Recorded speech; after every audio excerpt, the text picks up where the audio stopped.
तो पिछली बार जो वाणी हुई थी, जो चल रही है माँ की डायरी से वाणी, क्रम संख्या 145, 145, और यही थी वाणी कि लौट चल मन, लौट चल अपने घर।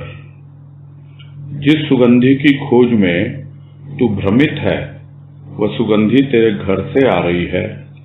प्रभु के पद पंकज से पावन हुआ है तेरा घर। तो यह घर कौन सा है? यह घर है अपना हृदय, जहां प्रभु के चरण कमल पड़े हैं और वहीं से वो सुगंध आ रही है। किंतु जिस तरह कस्तूरी का मिर्ग बाहर बाहर ढूंढता है, अपने भीतर नहीं ढूंढता, अपनी नाभि में जो उसके सुगंध छिपी हुई है तो वो पकड़ नहीं पाता, समझ नहीं पाता। किंतु जिसे समझ में आ गया, वो भक्त अपने आप से ही बातें कर रहा है, अपने मन को समझा रहा है कि अब तो तुझे समझ में आ गया ना, अब क्यों बाहर बाहर डोलता है, क्यों इधर उधर भटकता है। चल लौट चल अपने घर। और कहाँ है तेरा घर? तेरा घर तेरे भीतर है और तेरे हृदय में है, और वहां प्रभु वास कर रहे हैं। अब वो प्रभु का घर भी हो गया और उसके चरण कमल है, वहीं से यह सुगंध आ रही है। आज है क्रम संख्या 146, 146, और इसमें कह रहे हैं, प्रभु की कृपा दृष्टि का प्रकाश ही मेरा प्रभात है, उल्लास है जीवन का, अन्यथा घोर रात्रि का अंधकार है।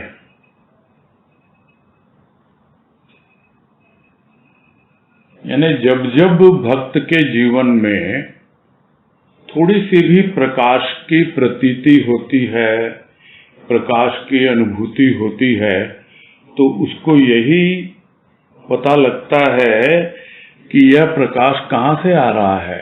यह प्रकाश आ रहा है प्रभु की कृपा दृष्टि से। यह कृपा की किरणें हैं जो उस प्रभु रूपी सूर्य का प्रकाश लेकर मुझ तक पहुंच रही हैं।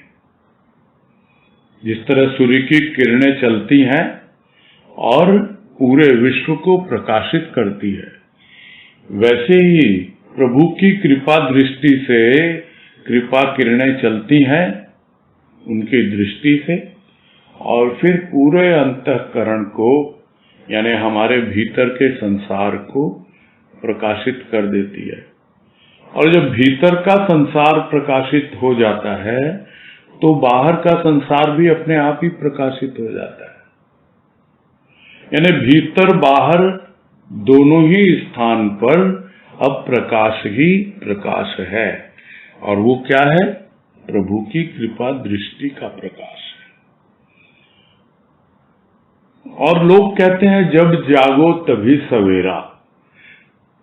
सही बात है, प्रकृति का सवेरा तो अपने समय के अनुसार होता है, किंतु जब हमारे भीतर जागृति आ जाए तब हमारे लिए सवेरा है। तो जैसे ही प्रभु की कृपा का प्रकाश आता है भीतर, वैसे ही हमारे लिए वो प्रकाश संदेश लेकर आता है कि अब तू जाग, उठ, प्रभात है तेरे जीवन की, अब सोने से काम नहीं चलेगा। और उसके बाद उल्लास ही उल्लास, खुशी ही खुशी, प्रसन्नता ही प्रसन्नता। और यह है जीवन भक्त का, जो उसकी कृपा किरण के सहारे आगे बढ़ता रहता है।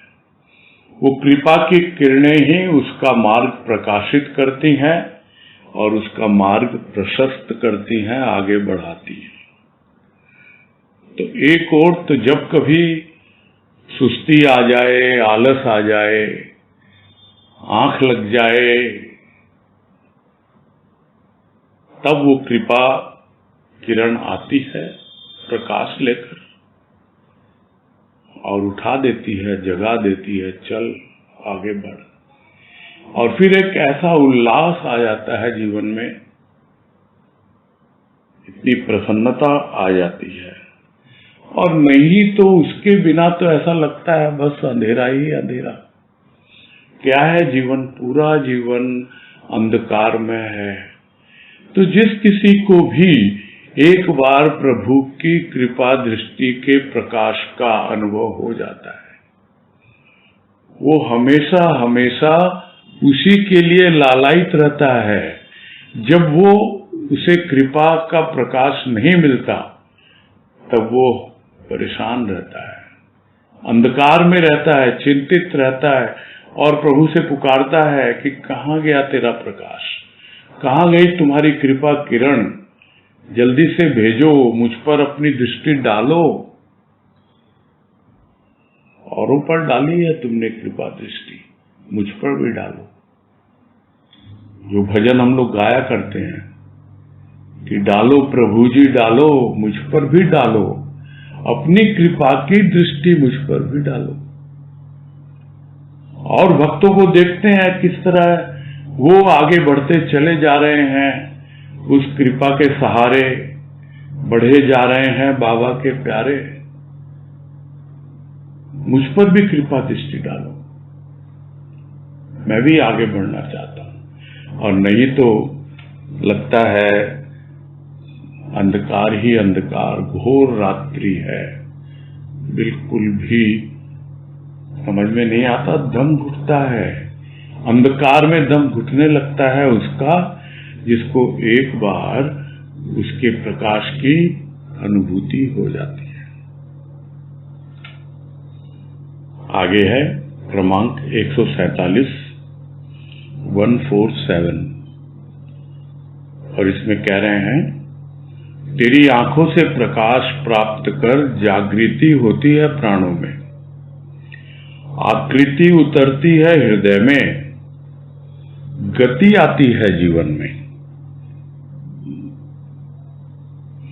तो यह जो प्रकाश है जो तुम्हारी दृष्टि से यानी तुम्हारी आंखों से प्रकट हो रहा है, और वो जब प्रकट होता है तो स्वाभाविक है जब तक हमारी आंखें खुलेंगी नहीं तब तक हम उस प्रकाश को देख नहीं पाएंगे। आंखें यदि बंद होंगी तो भले ही चारों ओर हम प्रकाश में नहा रहे हों, प्रकाश पूरी तरह से हमें घेर के रखा हो, किंतु यदि हमारी आंखें बंद है तो हमारे लिए अंधकार है। उसकी आंखें तो खुली हैं, उन खुली हुई आंखों से प्रकाश बरस रहा है। और फिर भी यदि हम उससे अछूते हैं तो हमें सोचना होगा, जिसको कृपा का प्रकाश मिल जाए और उसकी आंखों से जो बरस रहा है, तो अपने आप ही प्राणों में जागृति आती है। और यही सबसे बड़ी विडंबना होती है हम जैसे साधारण भक्तों के जीवन में, कि हम कृपा का अनुभव तो करते हैं, उसकी कृपा दृष्टि भी हम पर पड़ती है, प्रकाश की प्रतीति भी होती है, किंतु वो प्रकाश ऊपर ऊपर रह जाता है। सिर्फ ऊपर की आंखों से हम देखते हैं इसलिए ऊपर रह जाता है।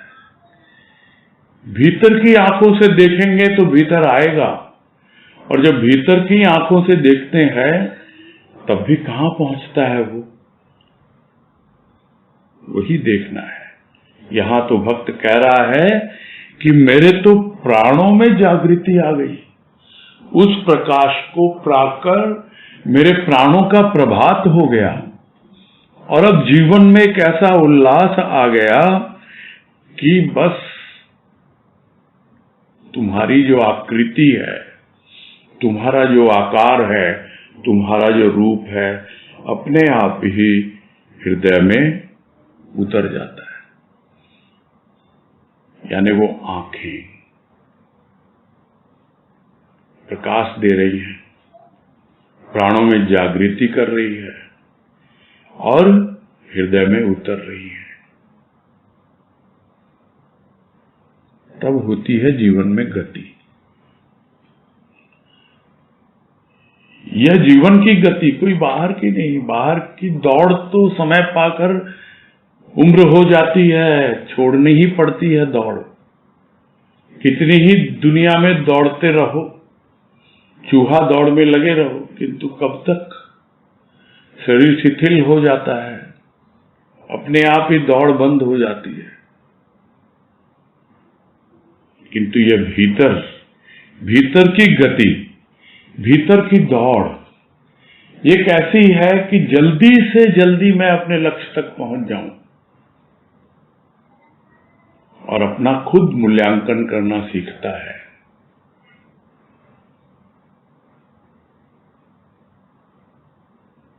कहीं एक बार पढ़ा था किसी खिलाड़ी का ही वक्तव्य कि यदि तुम्हें अपने लक्ष्य तक पहुंचना है जल्दी से जल्दी, तो अकेले में अभ्यास करो। क्योंकि जब हम दूसरों के साथ अभ्यास करते हैं तो वो दूसरों की देखा देखी करते हैं या दूसरों को दिखाने के लिए करते हैं। किंतु जब हम अकेले में अभ्यास करते हैं तब हम अपना मूल्यांकन खुद कर पाते हैं। वो है गति। जो जीवन में गति आई है, कोई दूसरा क्या बतलाएगा। भक्त खुद अनुभव कर रहा है कि जीवन में गति आती है जब तुम्हारी आंखों से मुझे प्रकाश की प्रतीति होती है और मेरे भीतर एक जागृति आने लगती है, प्राणों तक पहुंच जाती है वो, और तुम्हारी आंखों की छवि अंकित हो जाती है हृदय में।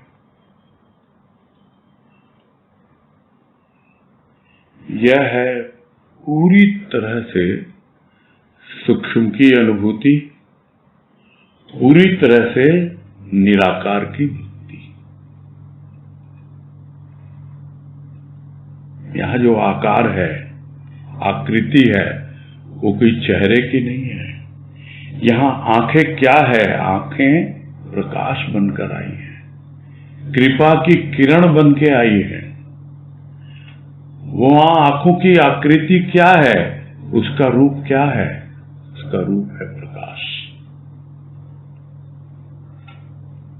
तो इस तरह जब अनुभव में आने लगता है तब प्राणों में एक नवीन स्फुरणा, एक नई जागृति, जिस तरह किरणें प्रवेश करती हैं, वो है क्या? स्फुरण है। स्फुरण यानी जैसे पटाखे छूटते हैं तो चमकती है ना, वो चमक है। वो फुलझड़ी जलती है, सितारे से चमकते हैं, वो चमक है, वो स्फुरणा है, पहुंच जाती है प्राणों में। तब अनुभव में आता है कि अब जीवन में गति आई। आगे है क्रमांक 148, 148। इसमें कह रहे हैं, नेत्र पात्र परिपूरित हैं तेरे चरणामृत से। परिपूरित रहें, यही आकांक्षा है। तृप्त होती हूं बूंद बूंद पान कर।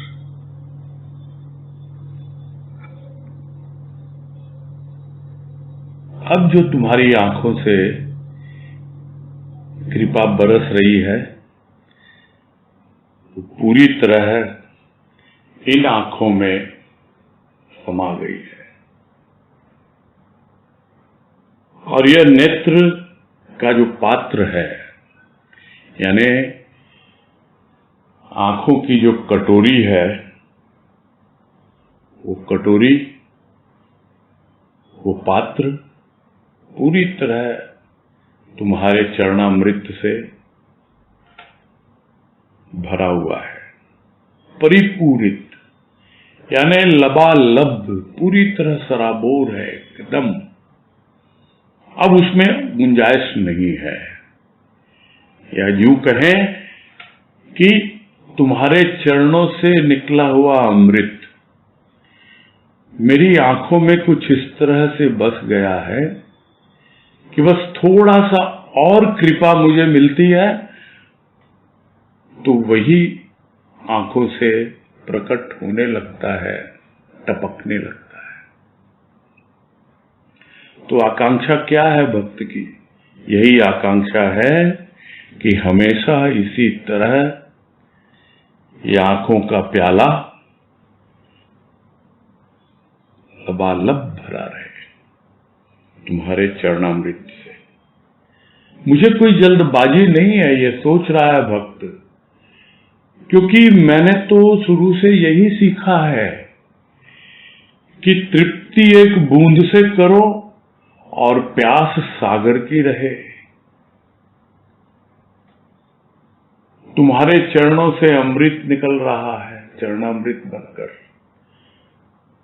भरा हुआ है मेरे प्यालों में, आंखों के दोनों प्याले, और मैं बूंद बूंद कर भीतर ही भीतर पी रही हूं।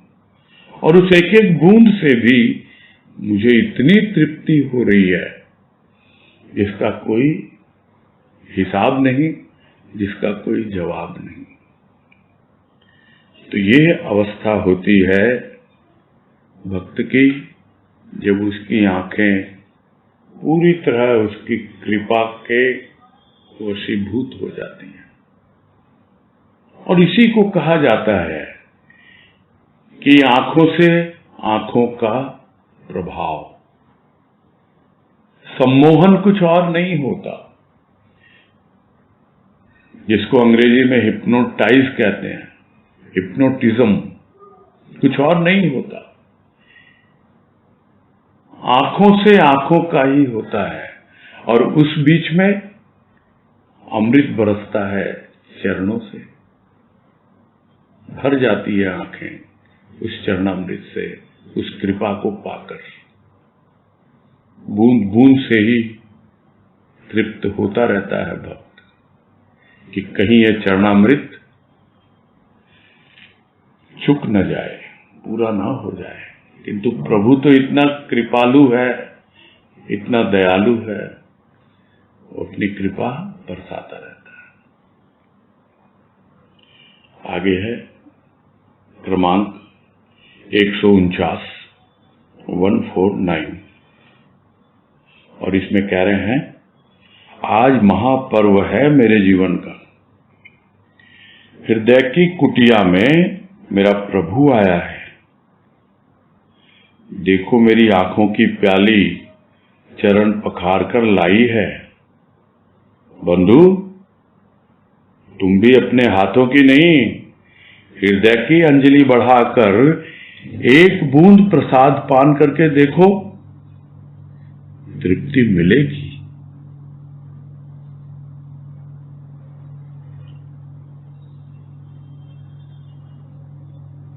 पर्व, महापर्व, और जिसका जीवन वही एक उत्सव बन जाए, एक पर्व बन जाए, और उस जीवन में कुछ ऐसे क्षण आ जाएं जो कुछ विशेष हों, तो उन्हीं क्षणों को महापर्व का नाम दिया गया है। कि ये जो आज का दिन है, इस दिन में मुझे कुछ ऐसे क्षण मिले तुम्हारी कृपा से, जब तुम मेरे हृदय की कुटिया में पधारे, तुम्हारा पदार्पण हुआ। पदार्पण हुआ मतलब पद अर्पण हुए, तुम्हारे चरण मेरे हृदय की कुटिया में पड़े। और उन चरणों से क्या बरस रहा है? चरणामृत बरस रहा है। और चरणामृत बरस रहा है और वो आंखों की प्याली उससे परिपूरित हो रही है, पूरी तरह लबालब भर रही है। और वो प्याली अब लाई है उन चरणों को पखार कर, यानी पूरी तरह उसको शुद्ध और निर्मल करके इन आंखों में भर कर लाई है वो अमृत।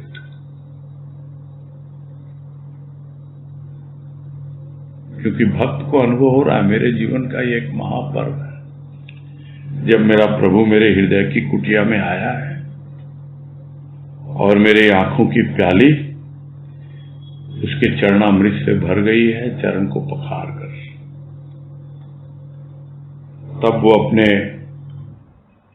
साथी भक्तों से क्या कहता है, बंधु तुम भी अपने हाथों से नहीं, हृदय की अंजलि बढ़ाओ, ये हृदय को अंजलि बनाओ। हाथों की अंजलि से तो न जाने कितनी बार तुमने चरणामृत पिया होगा, अब हृदय की अंजलि से चरणामृत पियो, वो चरणामृत जो मैं लेकर आई हूं इन आंखों में। क्यों? क्योंकि मेरे हृदय में, हृदय की कुटिया में मेरा प्रभु पधारा है और मैंने उस चरणामृत को इकट्ठा किया है इस आंखों में, और उन आंखों से मैं वितरित करना चाह रही हूं। बंधु आओ, तुम भी अपने हृदय की अंजलि को बढ़ाओ, खोलो अपने हृदय की ग्रंथि को जो तुमने मुट्ठी बांध रखी है। तुम्हारी हथेली ही नजर नहीं आ रही, और दोनों हथेली जब जुड़ेंगी तब तो अंजलि बनेगी। बढ़ाओ इसको, पूरे हृदय को खोल कर रख दो, और एक बूंद भी यदि तुम उसका रसपान कर पाए, उस प्रसाद का, उस चरणामृत का, न जाने कितने जन्म जन्मांतर की प्यास तुम्हारी बुझ जाएगी। कितनी तृप्ति मिलती है। जब भक्त को तृप्ति मिली तो वो यही चाहता है कि मुझे उसकी कृपा से तृप्ति मिली है, मैं तृप्त होती हूं बूंद बूंद पान करके, तो क्यों ना और लोग भी उस तृप्ति का अनुभव करें। मेरे हृदय की कुटिया में आया है मेरा प्रभु, और मैं अपनी आंखों की प्याली में लेके आया हूं उसका चरणामृत। देखो इन आंखों में, तुम अपना हृदय खोल के देखो, और तब पाओगे कि एक बूंद का प्रसाद पान करके भी इतनी तृप्ति मिलती है। यानी भक्त के भीतर सिर्फ स्वयं तृप्त होने की भावना नहीं, वो औरों को भी तृप्त करने की अभिलाषा रखता है, इच्छा रखता है, आकांक्षा रखता है। इसीलिए प्रार्थना करता है कि यह आंखें हमेशा परिपूरित रहें इस चरणामृत से, ताकि मैं तो तृप्त रहूं ही रहूं एक एक बूंद का पान करके, और जो भी इन आंखों में झांकें उनके हृदय में भी वही चरणामृत, उससे तृप्ति का बोध हो, वही भावामृत, वही कृपा का अमृत अनुभव करते जाएं जो भी मेरे संपर्क में आए। यही भक्त की इच्छा होती है। तभी तो वो आह्वान करता है, बंधु तुम भी अपने हृदय की अंजलि बढ़ाओ। एक बूंद भी यदि तुम पान कर लोगे तो कितनी तृप्ति मिलेगी। तो यह सब सूक्ष्म की अनुभूति होती है, और सूक्ष्म से सूक्ष्म का ही आदान प्रदान होता है। तब समझ में आता है कि भक्ति की क्या महिमा है, भक्त की क्यों बड़ाई की जाती है, क्यों भक्त को भगवान के समकक्ष रखा जाता है। आगे है क्रमांक 150 और इसमें कह रहे हैं, विधि निषेध के बंधन में मत बांधो, उड़ना भूल जाएगा या प्राणों का पक्षी मुक्त हो विचरण करना चाहता है।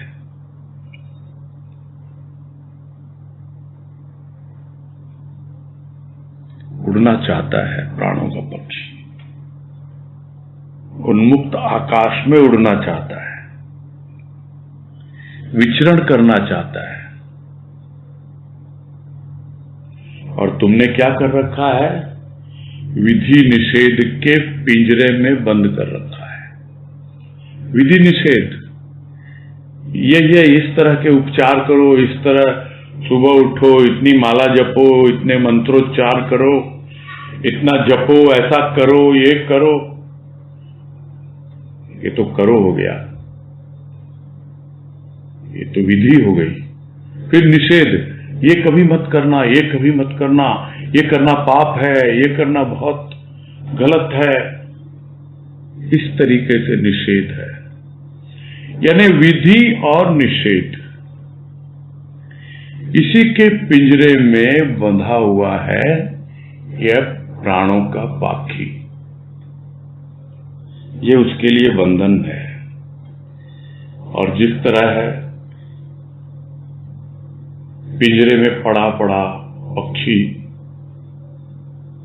उसको दाना भी मिलता है, सब कुछ उसका होता है, पूरा ऊपरी उपचार सब मिलता है उसको, खाना पीना।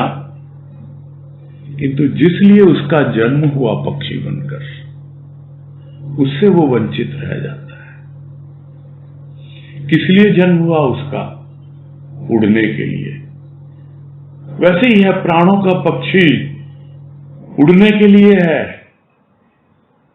बांध के कोई नहीं रख पाया इस शरीर के पिंजरे में। पिंजरा जब खुल जाता है, पक्षी कब रह पाता है? उड़ ही जाता है वो तो। किंतु उड़कर भी कितना उड़े? उड़ना तो चाहता है, किंतु इतने दिनों से बंधन में बंधे बंधे, विधि निषेध का पालन करते करते अपनी मान्यताओं से इतना जकड़ा हुआ रहता है कि अगर पिंजरा खोल भी दे कोई, तो हो सकता है थोड़ी देर को उड़ान भरे, किंतु पंखों में इतनी जान नहीं होती। क्यों? क्योंकि पंख उड़े नहीं कभी। जिस तरह कोई भी अगर चले फिरे ना एक मनुष्य, तो क्या होगा उसका? उसके हाथ पैर जाम हो जाएंगे, जकड़ जाएंगे। फिर अगर उसे खुला मैदान भी मिले चलने के लिए, चल नहीं पाएगा। थोड़ी देर चलेगा, फिर वापस लौट के अपने घर आ जाएगा। वैसे ही थोड़ी देर पिंजरा खुल गया, उड़ा पंछी, और फिर से लौट के पिंजरे में आ जाता है, क्योंकि वो पिंजरे का इतना अभ्यस्त हो गया है, वो विधि निषेध का इतना अभ्यस्त हो गया है। किंतु ये तो गिने चुने होते हैं जो अनुभव करते हैं, मैं उड़ना भूलना नहीं चाहता, मुझे पिंजरे में मत बंद करो, मुझे बंधन में मत बांधो इन मान्यताओं के, रूढ़िवादिताओं के, विधि निषेध के। मैं तो उड़ना चाहता हूं, और अगर उड़ नहीं पाया तो उड़ना ही भूल जाऊंगा। मेरे पंखों में बहुत ताकत है, मैं उड़ सकता हूं। किंतु यदि उड़ना ही भूल गया या उड़ने का प्रयास किया भी, कितना उड़ पाऊंगा? अरे मैं तो पूरी तरह उन्मुक्त होकर इस घटाकाश में विचरण करना चाहता हूं। यही चाहता है प्राणों का पक्षी, उड़ना चाहता है।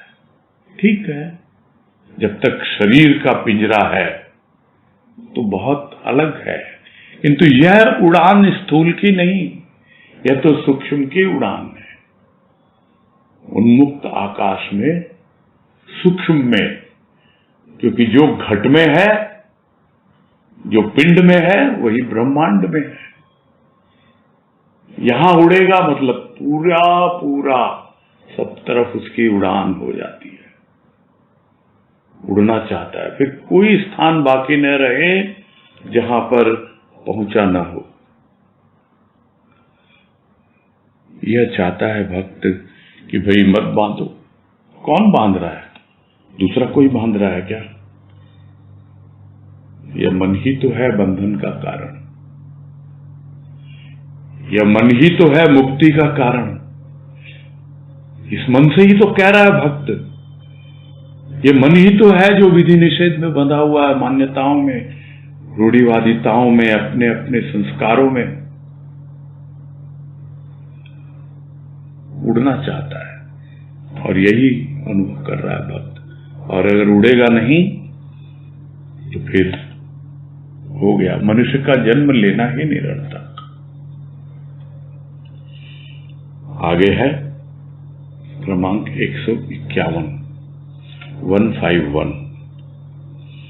इसमें कह रहे हैं, नीड़ तो बसेरा है विश्राम के लिए, आनंद मुक्त आकाश में विचरण करने में ही है।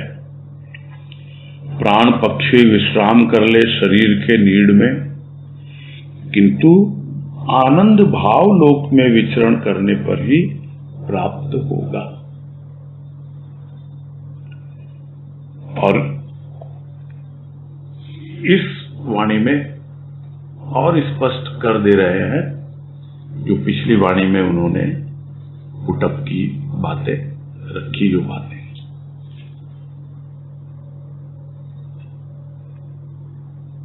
एक है पिंजरा, एक है नीड़। नीड़ यानी घोंसला, जहां दिन भर उड़ान भरने के बाद पक्षी विश्राम पाता है और वहां आकर रहता है। वैसे ही है, एक अवस्था है विश्राम की और एक अवस्था है आनंद की।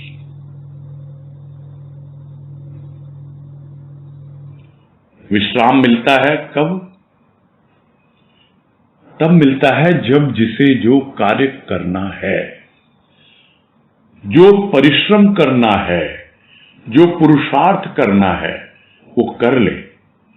और करने के बाद यानी दिन भर जो कार्य करना है कर लिया, फिर देखें हम तृप्त होकर, संतुष्ट होकर जब हम विश्राम करते हैं, रात को अपने घर आकर कितनी अच्छी नींद आती है। किंतु जो मेहनत ही नहीं करता, जो ऐसे ही बैठा हुआ है, कुछ परिश्रम नहीं, पुरुषार्थ नहीं, कुछ नहीं, तो क्या होगा? उसको विश्राम का भी आनंद नहीं मिलता। विश्राम में भी आनंद है, किंतु जो प्राणों का पक्षी है उसके लिए तो यह शरीर है क्या? यह शरीर एक घोंसले की तरह है। दिन भर आनंद के आकाश में, आनंद भाव लोक में विचरण करना है और रात को वापस लौट के आके अपने प्रभु की गोद में विश्राम पाना है। और इस शरीर में फिर से यह प्राणों का पक्षी प्रवेश कर जाता है। यानी दिन भर सूक्ष्म का जीवन और रात को सोते वक्त अपने शरीर में आकर के विश्राम पाना, यह है एक भक्त की दिनचर्या। कि भाई ये नीड़ क्या है? यह तो एक शरीर है। शरीर के नीड़ में विश्राम कर लेता है यह प्राणों का पक्षी। तो विश्राम के लिए मिला है ये शरीर,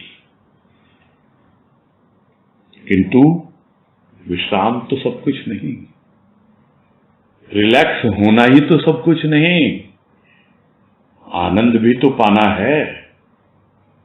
तो आनंद के लिए तो मुक्त आकाश चाहिए, खुला आकाश। निकल आओ पिंजरे से बाहर। फिर जब होगी रात तब लौट जाएंगे अपने नीड़ में, अपने घोंसले में, अपने घर में, अभी तो उड़े ना, उस भावाकाश में उड़े, वहीं तो भावलोक में जो विचरण करेगा तभी तो उसको आनंद प्राप्त होगा। तो यह है प्राणों का पक्षी। कहने को तो श्वास आती है और जाती है, प्राण टिके हुए हैं, वो स्थूल के प्राण, सूक्ष्म के प्राण। सूक्ष्म के प्राण तो उड़ना चाहते हैं, और कहां उड़ना चाहते हैं? सूक्ष्म में उड़ना चाहते हैं। और वो सूक्ष्म क्या है? वो भाव का लोक है। भाव लोक में विचरण करने में, उड़ान भरने में ही वास्तव में आनंद है। और नहीं तो इस शरीर के घोंसले में बैठे रहो, इस स्थूल के भाव में जीते रहो, और प्राण सूक्ष्म होते हुए भी उनसे काम न लो। स्थूल जीवन जीते जीते ये प्राण भी जड़वत हो जाते हैं, उड़ना भूल जाता है प्राणों का पक्षी। ये विश्राम कर रहा है, दिन रात कोई परिश्रम कर नहीं रहा। यही अवस्था होती है। तो जब उड़ेगा, उसका आनंद आएगा, तो फिर विश्राम का भी आनंद अनुभव करेगा। आगे है क्रमांक 152, 152।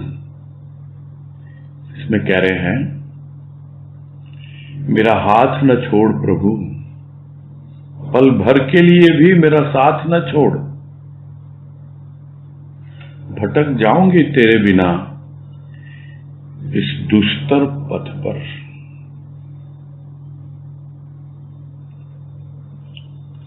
हाथ नहीं छोड़,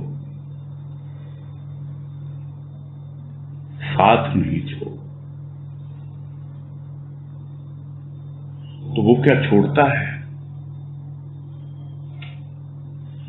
हम ही छुड़ा लेते हैं। और यह भूल जब समझ में आने लगती है,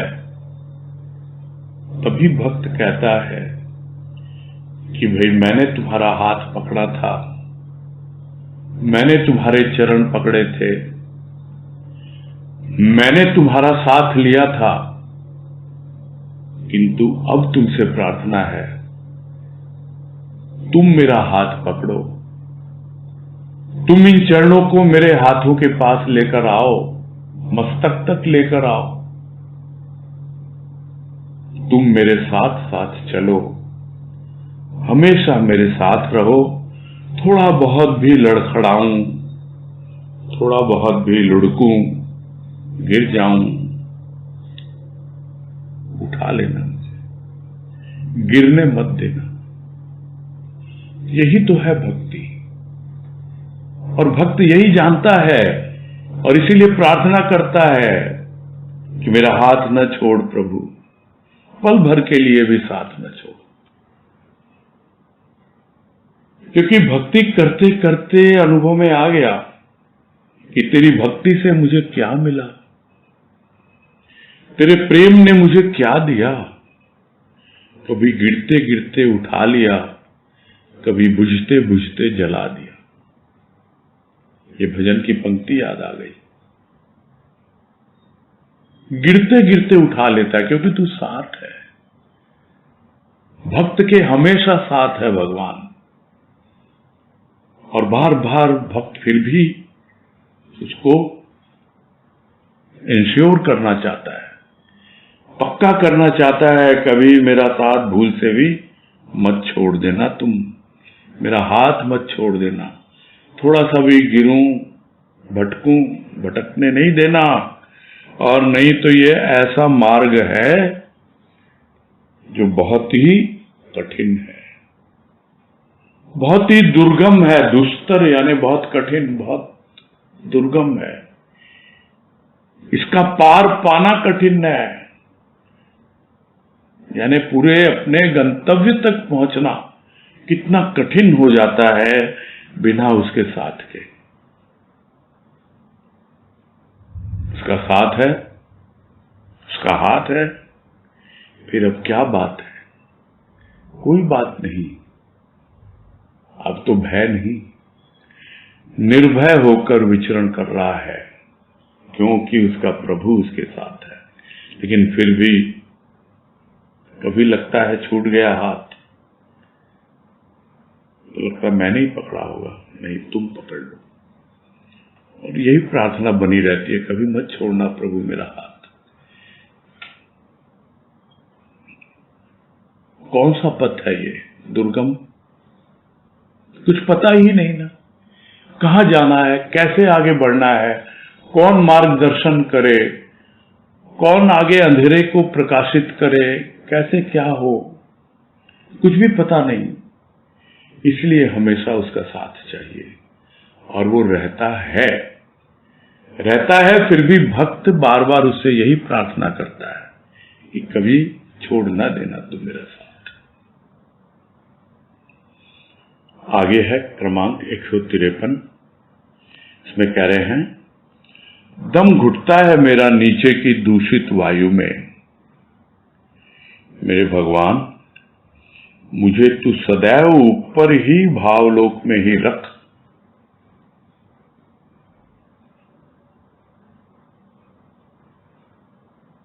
नीचे की वायु सब जानते हैं, नीचे की वायु जहां भीड़ भाड़ है, जहां शोरगुल है, क्या होगा वहां?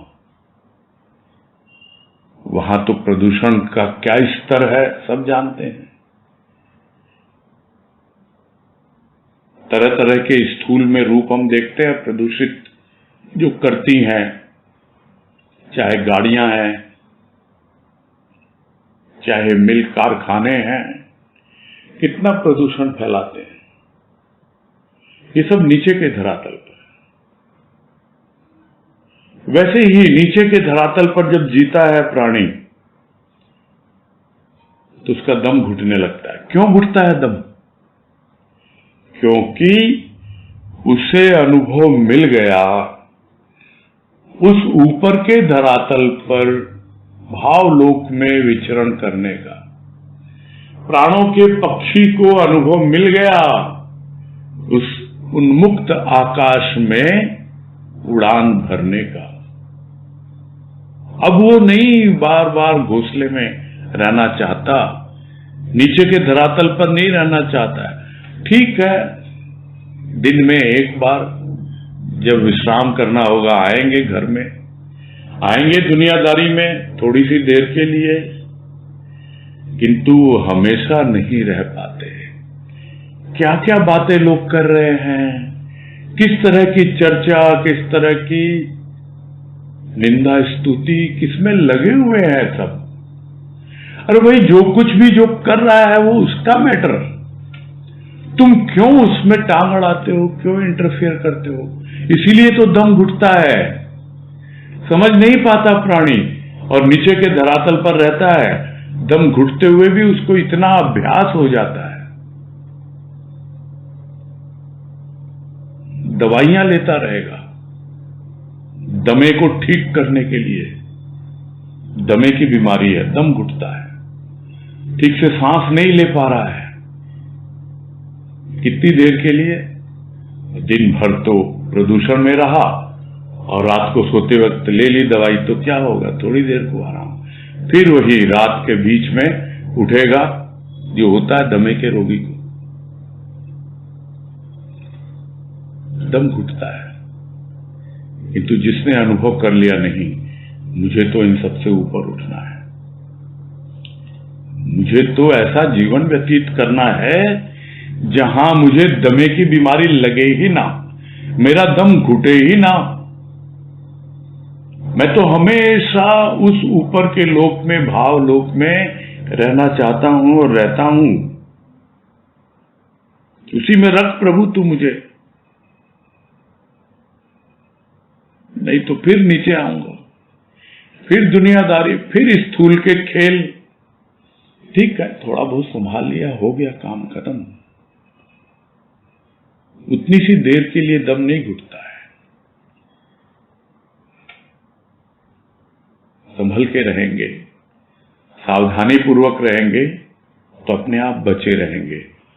स्थूल का जीवन जीते रहेंगे किंतु उसमें लिप्त नहीं होंगे। वो दम घोटता है।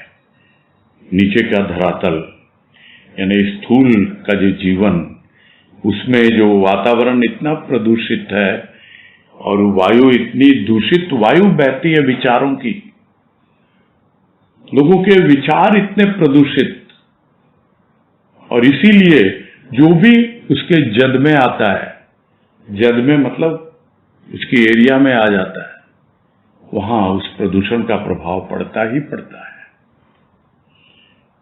और दूरी कितनी बनाएंगे? ऊपर उठना सबसे सहज है। वहां रहते हुए भी हम यदि भावों से ऊपर उठ जाएं, फिर वो प्रदूषण, वो दूषित वायु हमें प्रभावित नहीं कर पाएगी, क्योंकि ऊपर की जो वायु है, भावलोक की वायु, वो बिल्कुल शुद्ध है, बिल्कुल निर्मल है। इसीलिए भक्त कहता है कि तू हमेशा मुझे ऊपर ही भावलोक में रख, नहीं तो नीचे आता हूं और मेरा दम घुटने लगता है। आगे है क्रमांक 154, 154। इसमें कह रहे हैं, धधकती रहे प्रीत की ज्वाला सदैव इस हृदय की वेदी में, ताकि आने वाले विकारों को भस्म होने में क्षण की भी देर न लगे। अब हृदय की वेदी में पहले तो हवन किया था, किस लिए? सुगंध फैलाने के लिए। वाणी की ना हम लोगों ने, राजमा की वाणी थी वो, कि मेरा जीवन सुगंधित रहे हमेशा। हृदय की जो वेदी है उसमें प्रीत की जो ज्वाला है वो हमेशा धधकती रहे। वो जो प्रेम की ज्योति बन गई ज्वाला, यही तो भजन की लाइनें थी उस वक्त जो याद आई। प्रेम की ज्योति बन गई ज्वाला, विषय विकार को क्षर कर डाला, भाव के आंसू बन गए माला, कंठ लगा प्रभु ने तर कर डाला। तो इसीलिए चाहता है भक्त कि वो प्रीत की ज्वाला हमेशा धधकती रहे, ताकि जो भी विषय विकार आए वो एकदम भस्मीभूत हो जाए, आगे बढ़ ही ना पाए, और उस अवस्था को अनुभव कर हृदय इतना द्रवीभूत हो जाए कि आंखों से बरबस भाव के मोती टपके और उन मोतियों की माला तुम्हें अर्पित करके, और तुम कहते हो अर्पित, अरे मैं तो इसे कंठ लगा रहा हूं। कंठ लगाया तो तर हो गया, पूरी तरह भीतर बाहर तर। फिर भी हृदय में चाहता है कि इन विषय विकारों को भस्मीभूत करने के लिए यह जो प्रेम की ज्योति तुमने जलाई, यह ज्वाला के रूप में हमेशा धधकती रहे।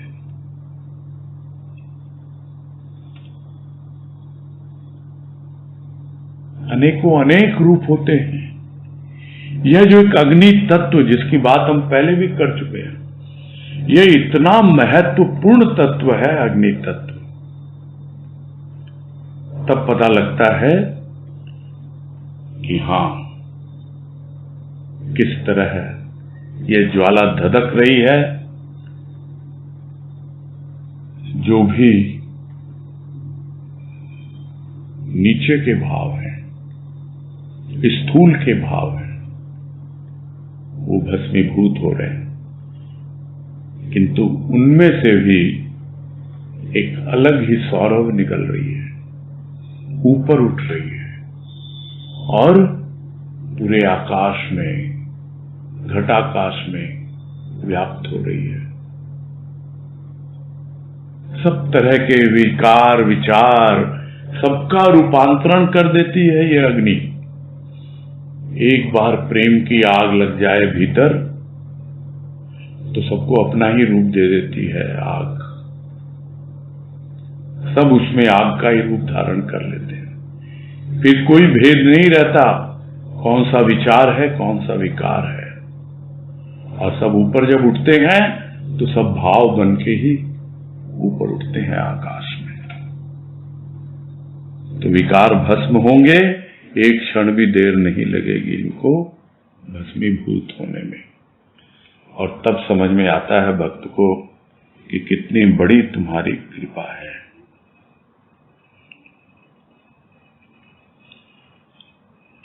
आगे है क्रमांक 155 में कह रहे हैं, हृदय के कोमल कमल पर निष्ठुरता का भार नहीं, निष्ठुरता का भार नहीं रखो, कमल कुचल जाएगा।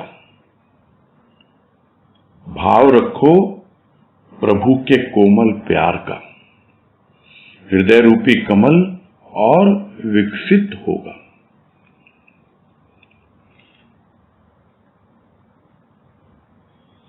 एक है भार और एक है भाव। भार क्या होता है? निष्ठुरता। निष्ठुरता यानी जरा भी हमारे भीतर सेंसिटिविटी नहीं है, जरा भी कोमलता नहीं है।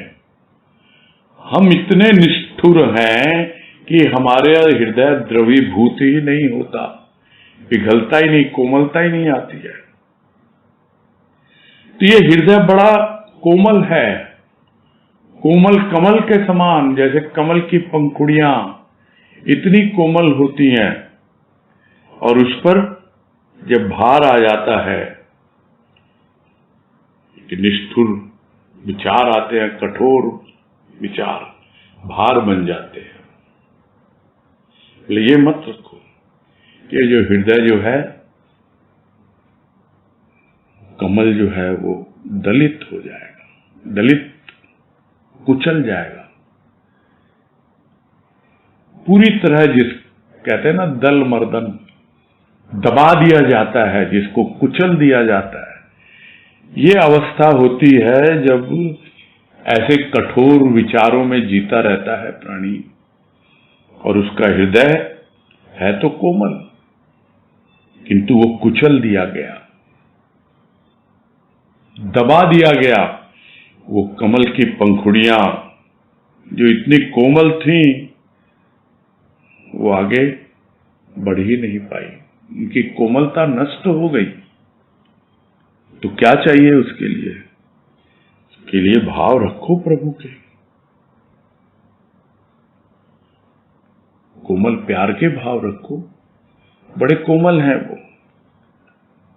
तो एक है निष्ठुर विचारों का भार और एक है भाव प्रभु के कोमल प्यार का भाव। तो वो रखने से हृदय का कमल और विकसित होता है, यानी उसका डेवलपमेंट होता है। नहीं तो कुचल दिया जाता है, दबा दिया जाता है, और क्या कहा जाए उसको, खिला ही नहीं, कोमलता सारी नष्ट हो गई। किंतु जब प्रभु का भाव आया, उसका कोमल भाव आया, तब विकसित होता है और उसके विकास में जो सौरभ प्रकट होती है, उसका वो अनुभव करता है। और इसे ही समझा रहे हैं अगली वाणी में क्रमांक 156 में, कि जो खिलना चाहता है उसे दुनिया खिलने नहीं देती, सौरभ लुटाना चाहता है उसे लुटाने नहीं देती, वंचित रहती है जीवन के सार से, खिलने वाला खिलता ही देर सवेर से। तो जो खिलना चाहता है, जिसका हृदय खिलना चाहता है, तो दुनिया क्या है? दुनिया तो नीचे के धरातल पर है। इतना प्रदूषण है वहां, इतने निष्ठुर विचारों का भार है उसके ऊपर, तो खिलने ही नहीं देती वो।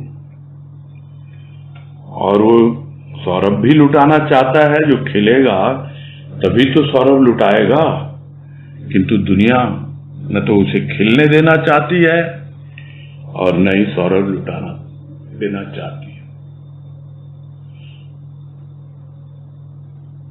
तो उसको तो वंचित रखने का प्रयास करती है दुनिया, किंतु जो खिलता है वो तो देर सवेर से खिल ही जाएगा। अरे वंचित तो तुम रहोगे दुनिया वालों, तो खुद ही वंचित रहती है। किससे? जीवन के सार से। जीवन का सार क्या है? खिलना। किंतु जिसको खिलना है, खिलने वाला है, वो तो खिल के ही रहेगा देर सवेर। यानी हो सकता है थोड़ा टाइम लगे उसमें, आज नहीं तो कल जब उसको समझ में आ जाता है कि ये दुनिया मेरे साथ किस तरह व्यवहार कर रही है, तो बचता है उससे, अपने आप को बचाता है उस व्यवहार से, क्योंकि वो खिलना चाहता है। तो क्या दुनिया के अधीन हो जाएगा वो, कि दुनिया उसे खिलने नहीं देगी? तो फिर उसके भीतर की भावना तो कुचल दी गई। नहीं, विकसित होगा वो, आज नहीं तो कल देर सवेर विकसित होगा, खिलेगा, किंतु दुनिया उससे वंचित रह जाएगी। दूसरों के राह में रोड़े अटकाते हैं, किंतु जिसको पार करनी है बाधाएं, वो तो पार करके बाधाएं आगे बढ़ ही जाता है। किंतु जो बाधाएं डालता है उसका तो काम वही खड़े होकर करना है, वो राह पे आगे कैसे बढ़ेगा? यही है जीवन का खेल। और यदि समझ पाए दुनिया, समझ पाए वो जो नीचे की धरती पे रहते हैं, धरातल पर हैं, तो लोगों को वंचित करने का प्रयास करते हैं, किंतु जिसको खिलना है वो तो खिल के रहेगा। बस यही पूरा करते हैं।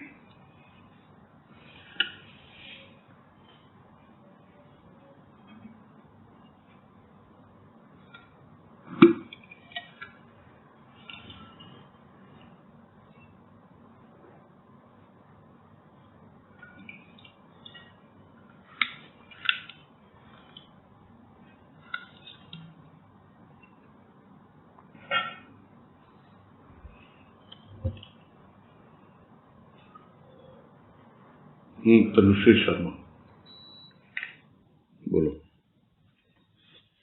प्रणाम भैया। हाँ नमस्कार, बोलो।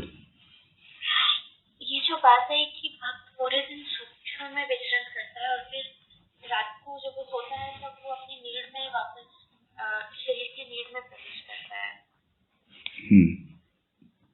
तो मतलब पूरे दिन वो अपने स्थूल के कार्य भी तो करता है, तो वो फिर सूक्ष्म में कैसे विचरण करता है पूरे दिन? सूक्ष्म भावों का है वो आनंद उसको उसी में मिलता है।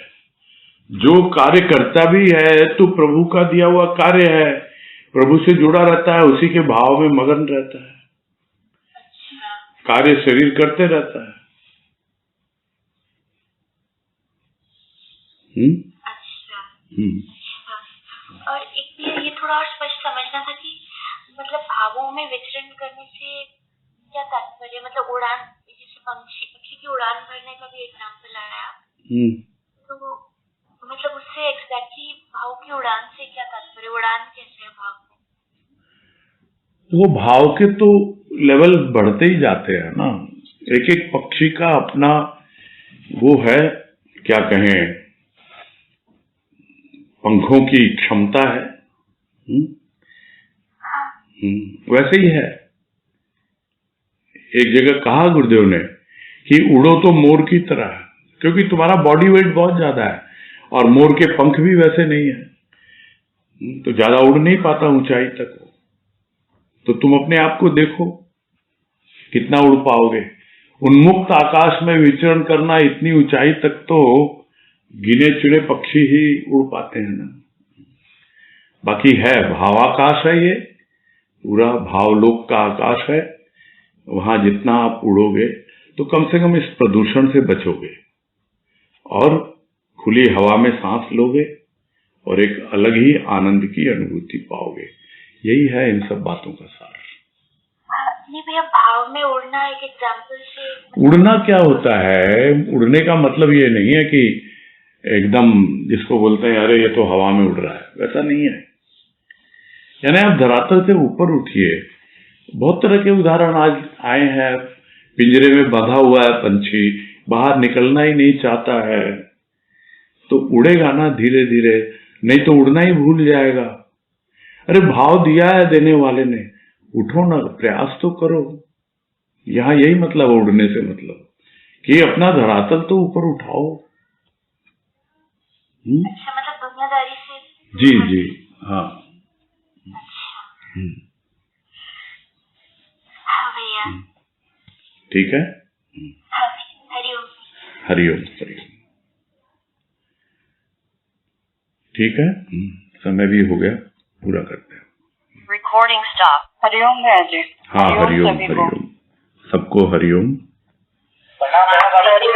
हाँ सबको हरिओम हरिओम। हरिओम हरिओम। सबको हरिओम। हाँ हरिओम हरिओम। जय गुरु की।